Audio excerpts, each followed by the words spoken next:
జాతీయ గణాంకాల కార్యాలయం విడుదల చేసిన ముందస్తు అంచనాల నివేదిక ప్రకారం 4 ఏళ్ల కనిష్టానికి వృద్ధి ప్రస్తుత ఆర్థిక సంవత్సరంలో 6.4%కే పరిమితం. కేంద్ర ప్రభుత్వం ముందస్తు అంచనాలు విడుదల చేసింది సార్. ఆర్బీఐ అంచనాల కంటే ఇది తక్కువ. నామినల్ జీడిపి వృద్ధి 9.7%. అంటే ఈ ఆర్థిక సంవత్సరానికి ప్రస్తుత ధరల ఆధారిత నామినల్ జీడిపి వృద్ధి రేటు మాత్రం 9.7%కి చేరుకోనుందని ఒక అంచనా సార్. దాంతోపాటు వచ్చే ఏడాది 6.5% వృద్ధి ఉంటుందంటూ ఇక్రా అంచనా. అలాగే ఈసారి వృద్ధి 6.2% అంటూ హెచ్ఎస్బిసి అంచనా. సో ఈ 4 ఏళ్ల కనిష్టానికి జీడిపి వృద్ధి రేటు పడిపోయింది సార్. ఈ జీడిపి పడిపోవడం మీద మీ కామెంట్ ఏంటి? అంటే మనకు అర్థం కావాల్సిందంటే GDP is a one very important indicator for economy. ఒక దేశ ఆర్థిక వ్యవస్థ ఎలా పనిచేస్తుంది అని. వాస్తవంగా ఇంతకుముందు మీకు Q2 జీడిపి అంటే జూలై ఎవ్రీ 3 monthsకి ఒకసారి గణాంకాలు వస్తాయి. ఇప్పుడు ఈ గణాంకాలు ఇచ్చింది ఎవరో ప్రైవేట్ సంస్థ కాదు, ministry of statistics and programme implementation, కేంద్ర ప్రభుత్వ గణాంక మంత్రిత్వ శాఖ ఇచ్చిన లెక్కలు. ఏప్రిల్ టు సెప్టెంబర్ మాసంలో 5.4% గ్రోత్ రేట్ ఉంది అని ప్రకటించారు.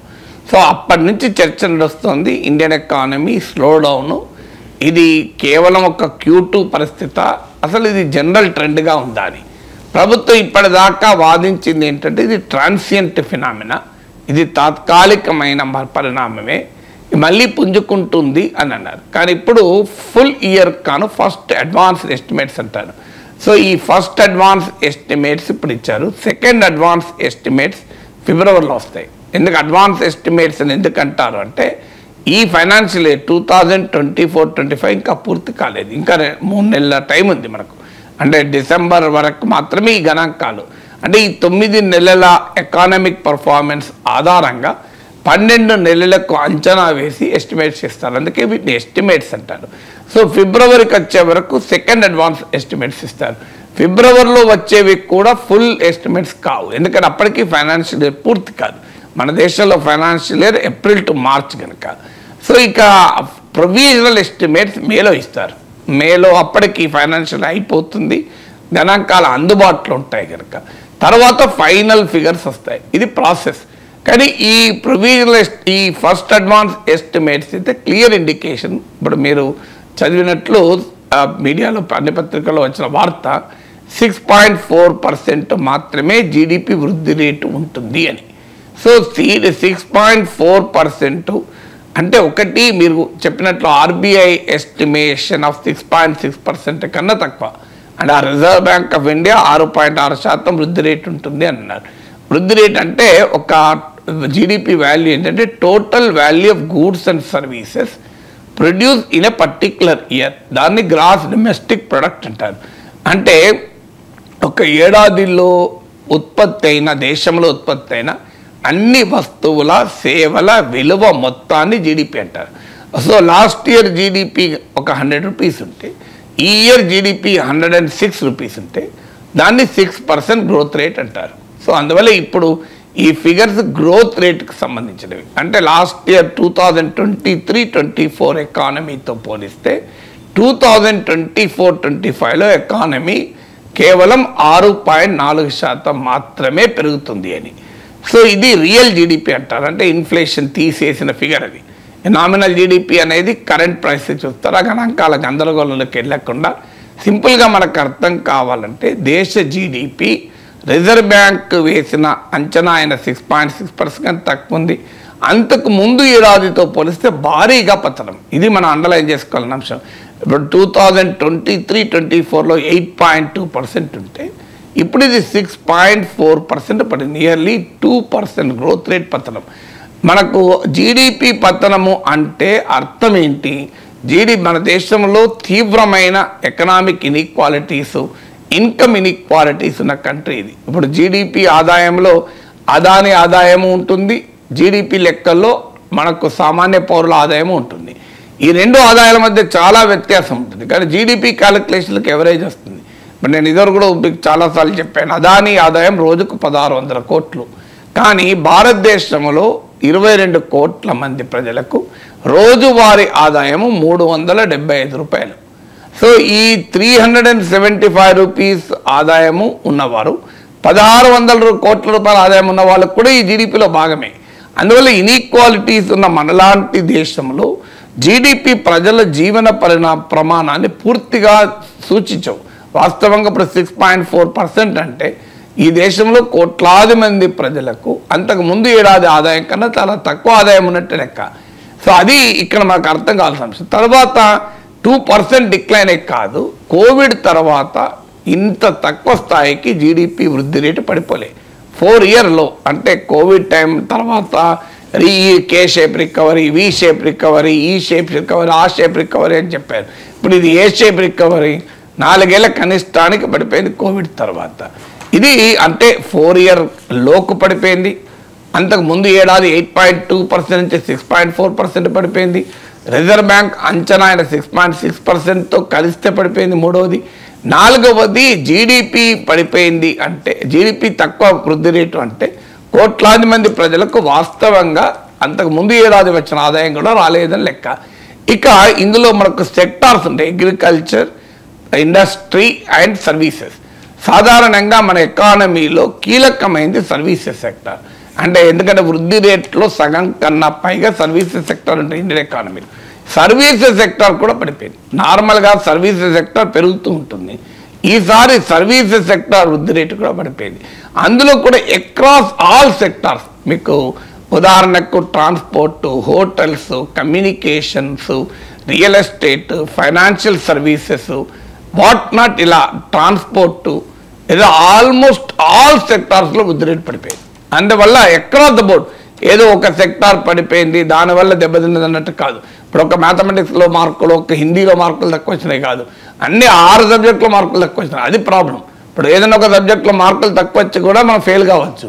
కానీ ఇప్పుడు అన్ని సబ్జెక్టులో మార్కులు తక్కువ వచ్చాయి. మీకు ట్రాన్స్పోర్ట్, హోటల్స్, కమ్యూనికేషను, మీకు కన్స్ట్రక్షన్ అయితే పెద్ద employment intensive sector, real estate పెద్ద రియాలిటీ సెక్టార్, ఫైనాన్షియల్ సర్వీసెస్, ఇలా ప్రతి సర్వీస్ రంగం కూడా వృద్ధి రేటు పడిపోయింది. ఇప్పుడు గందరగోళంగా ఉంటుందని ఫిగర్స్ ఇవ్వడం లేదు, కానీ మీరు ఇవాళ మీడియాలో అన్ని పత్రికల్లో వచ్చింది ఫిగర్ చూడండి. సర్వీసెస్ సెక్టార్లో అన్ని రకాల సర్వీసెస్ వృద్ధి రేటు పడిపోయింది. ఇంకో ముఖ్యమైన ఛాలెంజ్ అంటే మ్యానుఫ్యాక్చరింగ్ సెక్టార్ అంటారు, తయారీ రంగం. ఇదైతే భారీగా పతనమైంది. 9.9% 2023-24లో ఉంటే ఇప్పుడు కాస్త 9.9% 5.3% పడిపోయింది. దాదాపు 40-45% పతనం. మ్యానుఫ్యాక్చరింగ్ సెక్టార్ ఏంటంటే సెమీ స్కిల్డ్, అన్స్కిల్డ్ వర్క్ ఫోర్స్కు ఉపాధి అవకాశాలు కల్పించే రంగం. సో మ్యానుఫ్యాక్చరింగ్ సెక్టార్ కూడా ఘోరంగా పతనమైంది. ఇక మరి పెరిగింది ఏది అని చూసుకున్నప్పుడు ఒక అగ్రికల్చర్ సెక్టార్ మాత్రం బెటర్ మాన్సూన్ రావడం వల్ల, అగ్రికల్చర్ సెక్టార్లో ప్రభుత్వం చేసేది ఏమీ ఉండదు. అది పంటలు బాగా పండాలంటే వాతావరణ పరిస్థితులు బాగా ఉంటే పంటలు పండుతాయి. ప్రభుత్వం చేసే పని చాలా పరిమితంగా ఉంటుంది. అక్కడ మాత్రం 1.4% నుంచి 3.8% పెరిగింది. ఇక బాగా పెరిగిన రంగం ఏది అని చూస్తే ఆశ్చర్యం వేస్తే మనకు public administration and defence. Public administration పెరగడం అంటే ఏంటి? ప్రభుత్వం జీతభత్యాల మీద ఎక్కువ ఖర్చు పెడుతోంది. ప్రభుత్వము రోజువారీ మెయింటెనెన్స్ పైన పెట్టే ఖర్చు కూడా జీడిపి క్యాలిక్యులేషన్లో ఇంక్లూడ్ అవుతుంది. అది పెరిగింది. అది ఉత్పత్తి కాదు, అది ఎంప్లాయ్మెంట్ క్రియేట్ చేసేది కాదు, అది ఎకానమీని పెంచేది కాదు. డిఫెన్స్ బడ్జెట్ పెరిగింది, అందువల్ల డిఫెన్స్లో పెరిగినట్టు కనబడుతుంది. అంటే ఎకానమీ అనేది బ్రాడ్ బేస్డ్గా స్లో గ్రోత్ రేట్ రిఫ్లెక్ట్ అయింది.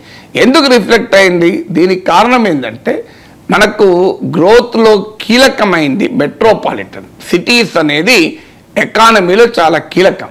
అందులో మిడిల్ క్లాస్ అర్బన్ ఏరియాస్ అనేది ఎకానమీలో కన్జంప్షన్, మన ఎకానమీ కన్జంప్షన్ డ్రివెన్ అంటారు. ఇక్కడ మన జీడిపిలో నియర్లీ 60% ప్రైవేట్ కన్జంప్షన్ ఎక్స్పెండిచర్ నుంచి వస్తుంది. ఎందుకంటే మనకి ఎక్స్పోర్ట్ చాలా తక్కువ రిలేటెడ్. ఇప్పుడు చైనా, మీకు సౌత్ కొరియా, ఇలాంటి హాంకాంగ్, ఇలాంటి కంట్రీస్ ఏమో ఎక్స్పోర్ట్స్ చాలా ఎక్కువ. మన దేశ జీడిపిలో ఎక్స్పోర్ట్స్ పాత్ర చాలా పరిమితం. అందువల్ల it's and domestic consumption driven economy, అంటే దేశీయ వినిమయం. కానీ అన్ఫార్చునేట్లీ వినిమయ సెంటర్స్ అయిన అర్బన్ ఏరియాస్లో, సిటీస్లో నీకు బాగా కన్జంప్షన్ పడిపోయింది. మీకు ఉదాహరణకు FMCG సెక్టార్ అంటారు, ఫాస్ట్ మూవింగ్ కన్జ్యూమర్ గూడ్స్. ఇప్పుడు ఉదాహరణకు హిందుస్థాన్ లీవర్ లాంటి సోపులు, టూత్పేస్ట్లు, వీటి కన్జంప్షన్ కూడా పడిపోయింది. ఆటోమొబైల్ కన్జంప్షన్, బడ్జెట్ కార్లు పడిపోయాయి. సో ఓన్లీ లగ్జరీ కన్జంప్షన్ మాత్రమే నిలబడ్డది అర్బన్ ఏరియాస్లో. అంటే పెద్ద పెద్ద విల్లాలు, హై అండ్ అపార్ట్మెంట్స్, లక్షల ఎస్యూవి కార్లు. అంటే అర్థం ఏంటి? బాగా డబ్బున్నవాడు మాత్రమే ఖర్చు చేయగలుగుతున్నారు. మధ్యతరగతి భారీగా ఖర్చును తగ్గించారు. ఎందుకు తగ్గించారు అనే క్వశ్చన్ మళ్ళీ వేసుకుంటే, అంటే జీడిపి పడిపోవటానికి ప్రజలు ఖర్చు చేయలేని పరిస్థితి రావడం వల్ల తగ్గింది. సో ఎందుకు ప్రజలు ఖర్చు చేయలేని పరిస్థితి వచ్చింది? వారి వేతనాలు పెరగడం లేదు. ఇలా కార్పొరేట్ ప్రాఫిట్స్ 15-year హైక్ ఉంది. 15 ఏళ్లలో ఎన్నడూ లేనంత స్థాయిలో కార్పొరేట్ ప్రాఫిట్స్ ఉన్నాయి. గత 4 ఏళ్లలో నిఫ్టీలో లిస్ట్ అయిన 500 కంపెనీల టోటల్ ప్రాఫిట్స్ 400% పెరిగింది. 4 times పెరిగింది. మీ లాస్ట్ 10 yearsలో గౌతమ్ అదానీ ఆస్తుల విలువ 2000% పెరిగింది. కానీ ప్రజల ఆదాయాలు, మిడిల్ క్లాస్ ఇన్కమ్స్ ఏమో 0.8% 5.4% పెరిగింది. హైయెస్ట్ మీకు ఎఫ్ఎంసీజీ సెక్టార్లో 5.4% పెరిగింది. ఇది ఇన్ఫ్లేషన్ కన్నా తక్కువ. ప్రభుత్వ అధికారిక ధరల సూచి 5.7% పెరిగింది. అంటే అర్థం ఏంటి? దేశంలో కోట్లాది మంది మధ్యతరగతి ప్రజలకు వేతనాలు పెరగడం లేదు. ఆ ధరలు పెరిగినంత కూడా జీతాలు పెరగడం లేదు. ఇప్పుడు నేను చెప్పిన ఫిగర్ కూడా ఫిక్కీ క్విస్కాప్ అనే federation of Indian chamber of commerce and industry క్విస్కాప్ వల్ల ఫిగర్స్ ఇది 0.8 to 5.4%. అందువల్ల ప్రజల ఆదాయాలు పెరగడం లేదు. దాంతో ప్రజలు ఖర్చు చేయలేకపోతున్నారు. ప్రజలు ఖర్చు చేయలేకపోవడంతో వస్తువులకు, సేవలకు గిరాకీ తగ్గి మ్యానుఫ్యాక్చర్, సర్వీసెస్ రంగం దెబ్బతింటోంది. దాని ఫలితంగా ఓవరాల్ జీడిపి దెబ్బతింటోంది. అందువల్ల ఇది ఏదో అనుకోకుండా జరిగిన పరిణామం కాదు, స్ట్రక్చరల్ ప్రాబ్లం. మరి ప్రభుత్వం ఏం చేయాలంటే ప్రజలు ఖర్చు పెట్టగలిగేలా వారి ఆదాయాలు పెంచే పని చేయాలి. కానీ రివర్స్గా ప్రభుత్వం చేస్తుంది. ఎవరికి రాయితీలు ఇస్తుంది? మీరు కార్పొరేట్ రంగానికేమో భారీగా రాయితీలు. ఒక్క ఏడాదిలో 2019 సెప్టెంబర్లో 1,86,000 కోట్ల రాయితీ ఇచ్చారు. కానీ మిడిల్ క్లాస్ పైనేమో ఇప్పటికీ ఆదాయ పన్నును, ఇన్కమ్ ట్యాక్స్ తగ్గించండి అని అడుగుతుంటే 10 ఏళ్ళుగా అడుగుతున్నాం. కార్పొరేట్ ఇన్కమ్ ట్యాక్స్ ఏమో 10% తగ్గించారు ఒక్క ఏడాదిలోనే. కానీ మీకు పర్సనల్ ఇన్కమ్ ట్యాక్స్ ఏమో 50,000 నుంచి 60,000 ఇలా 10,000, 20,000 స్టాండర్డ్ ఎక్స్ పెంచుడు టోకెన్గా మాత్రం ఇస్తున్నారు. ఎందుకు? ఇదే మనం వేస్తున్న ప్రశ్న. మిడిల్ క్లాస్కు కాస్తంత ట్యాక్స్ బర్డన్ తగ్గించవచ్చు కదా. ఇవాళ జిఎస్టీ బర్డన్ చూడండి.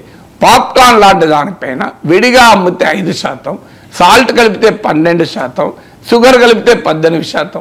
ఒక పాప్కార్న్ తినడం కూడా ఈ దేశంలో లగ్జరీ అవుతుందా? పాప్కార్న్ ఇంత షుగర్ కోటెడ్ పాప్కార్న్ అయితే అది 18% జిఎస్టీ. ఒక ఎగ్జామినేషన్ ఫామ్ పైన 18% జిఎస్టీ. హెల్త్ ఇన్సూరెన్స్ పైన భయంకరమైన జిఎస్టీ. సో అర్థం లేని జిఎస్టీ నిజంగా చెప్పాలంటే. మరి ఈ సామాన్య ప్రజలపైన ఇప్పుడు ఎక్సైజ్ డ్యూటీ అండ్ పెట్రోల్ మీరు చూడండి, ఎంత ఎక్సైజ్ డ్యూటీ పెట్రోల్ మీద పెంచారు. అంటే మిడిల్ క్లాస్ పైన భారీగా పన్నుల భారం వేస్తుంటే మరి వాళ్ళు ఏ రకంగా సేవింగ్స్ ఖర్చు పెట్టగలుగుతారు? సో దాని ప్రభావం వల్ల జీడిపి వృద్ధి రేటు పతనం. ఇప్పటికైనా ప్రభుత్వాలకు అర్థం కావాలి, కార్పొరేట్ రంగాలకు రాయితీలు ఇచ్చి పన్నుల రాయితీలు ఇస్తే వృద్ధి రేటు పెరుగుతుంది అని. ఎందుకంటే ఎకానమీలో మొదటి నుంచి కూడా 2 రకాల కాన్సెప్ట్స్ ఉంటాయి. ఒకటి సప్లై డ్రివెన్, అంటే బడా కార్పొరేట్ రంగాలకు రాయితీలు ఇస్తే వారు ఆ డబ్బును తీసుకొచ్చి పెట్టుబడి పెడతారు. పెట్టుబడి పెడితే ఉద్యోగాలు వస్తాయి, వస్తువులు, సేవలు ఉత్పత్తి చేస్తారని ఒక థియరీ. ఇది చాలా బోగస్ థియరీ. ఎందుకంటే ప్రజలు కొనేవాళ్ళు ఉంటే ఉత్పత్తి చేస్తారు తప్ప రాయితీలు ఇస్తే ఉత్పత్తి చేయరు. జరిగింది కూడా అదే. 2019 సెప్టెంబర్లో 10% కార్పొరేట్ ఇన్కమ్ ట్యాక్స్ తగ్గిస్తే ఏం జరిగింది? ఇవాళ కార్పొరేట్లు కట్టే ఇన్కమ్ ట్యాక్స్ కన్నా ప్రజలు, సామాన్య వేతన జీవుడు, దేశ జనాభాలో 2% మాత్రమే ప్రజలు కట్టే ఇన్కమ్ ట్యాక్స్ ఎక్కువ. పర్సనల్ ఇన్కమ్ ట్యాక్స్ ప్రపంచంలో ఎక్కడా ఉండదు. కార్పొరేట్ ఇన్కమ్ ట్యాక్స్ కన్నా పర్సనల్ ఇన్కమ్ ట్యాక్స్ ఎక్కువ కడుతున్నారు. రిలయన్స్ ఇండస్ట్రీస్ లిమిటెడ్ కట్టే ట్యాక్స్ కన్నా నీలాంటి వాళ్ళు, మాలాంటి వాళ్ళు ఎక్కువ ట్యాక్స్ కడుతున్నారు. ఒక సాధారణ స్కూల్ టీచరు 20%, 30% ఇన్కమ్ ట్యాక్స్ కడితే రిలయన్స్ ఇండస్ట్రీస్, గౌతమ్ అదానీ ఇంతకన్నా తక్కువ కడుతున్నారు. మీరు చూడండి కార్పొరేట్ కంపెనీలు. మరి ఇది ఎలా యాక్సెప్ట్ చేస్తాం మనం? సో అందువల్ల కార్పొరేట్లకు రాయితీలు ఇస్తే ఎకానమీ పెరుగుతుంది అన్న థియరీ బోగస్ అని క్లియర్గా అర్థమైంది. ఎందుకంటే ప్రొడక్షన్ లింక్డ్ ఇన్సూరెన్స్ స్కీమ్ అని ఉత్పత్తి అందరూ చెప్తున్నారు, ఎంప్లాయ్మెంట్ లింక్డ్ ఇన్సూరెన్స్ స్కీమ్ పెట్టండి. అయ్యా ప్రొడక్షన్ కాదు, ఉపాధి కల్పిస్తే మీరు ఇన్సెంటివ్ ఇవ్వండి అంటే లేదు, ఉత్పత్తి చేస్తే ఇన్సెంటివ్ ఇస్తామంటున్నారు. సో ఏం జరుగుతుంది, మీరు కార్పొరేట్ కనుక తగ్గిస్తే వాళ్ళు హాయిగా లాభాలు సంపాదించుకుంటున్నారు. కార్పొరేట్ ప్రాఫిట్ 15 ఏళ్ళ హై. అనంత నాగేశ్వరరావు చీఫ్ ఎకనామిక్ అడ్వైజర్ చెప్పింది 15 year హై. నిఫ్టీలో 500 కంపెనీస్ లాభాలు 4 రెట్లు పెరిగాయి. గౌతమ్ అదానీ లాభాలు 2000% పెరిగింది. మరి మాలాంటి వాళ్ళని చెప్పేది, అయ్యా ప్రజల చేతిలో ఆదాయాలు పెట్టండి, ప్రజలకు ట్యాక్స్ కన్సెషన్ ఇవ్వండి, ప్రజలకు పన్నుల భారం జిఎస్టీ భారాన్ని తగ్గించండి, మిడిల్ క్లాస్ కన్జంప్షన్ పైన. ఆటోమేటిక్గా నీకు దీనివల్ల ప్రజల చేతుల్లో ఇంత ఆదాయం పెరిగి వాళ్ళు ఖర్చు పెడతారు, అప్పుడు ఎకానమీ పెరుగుతుంది. ఎకానమీ పెరగడానికి మూలము ప్రజల చేతిలో ఇన్కమ్ ఉండాలి.